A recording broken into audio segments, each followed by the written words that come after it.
嗱，近日咧，我哋係收到湛江廉江市嘅陳女士嘅報料話咧，佢俾一群男女當街禁住除衫，最後咧係除剩一條底褲。咁但係咧，佢喺維權嘅道路上咧困難重重。究竟發生咩事呢？睇睇楊超嘅報導。陳女士話：佢有自己嘅家庭，但佢一個普通朋友嘅老婆卻懷疑雙方有不正當關係，於是帶住10幾個男女喺陳女士上落班嘅路口進行圍堵謾罵。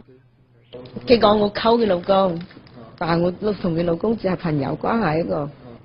舊年10月27號，3名女子將落班返屋企路上嘅陳女士當街撳倒撕扯，另外多人喺旁邊起哄並且拍攝視頻，冇人上前制止。從呢段目擊者嘅視頻中可以見到，陳女士不斷反抗，但仍然被除到淨係得返底褲。事發當晚，該段視頻仲被肇事者發上多個網站。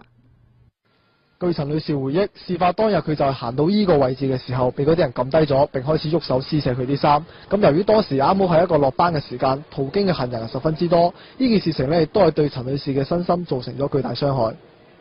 自從發生嗰件事之後呢，我成晚都瞓唔着，整個人都崩潰咧，好大。我曾經自殺過，但係被家人救下來嘅。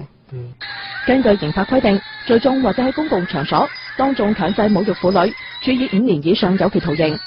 事發之後，廉江警方對曹某等4人涉嫌實施強制侮辱罪嘅行為立案偵查，並呈送檢察院審查批捕。但正當檢察院準備批准逮捕嘅時候，廉江警方卻又以該案屬於自訴案件為由，撤回咗對曹某等4人嘅情報意見書。對此，廉江市公安局方面話，佢哋同檢察院對該案嘅睇法存在分歧，但並未解釋點解一開始立案，但即將逮捕嘅時候又臨時撤案。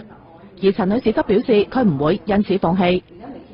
我都知道，如果曝光以後呢，嗰件事就肯定好多人知道噶，但係我都冇想俾佢哋逃過法律嘅制裁。廣播台記者楊超廉江報道。我相信呢件事曝光之後咧，一定會有跟進嘅處理嘅。究竟係點樣嘅話，大家睇就得啦。咁啊，講多一句嚇，即係你懷疑嚇佢同佢有路，咁你走去打嗰個小三，你老公就冇事咩？你唔問佢，一個巴掌拍唔響㗎嘛。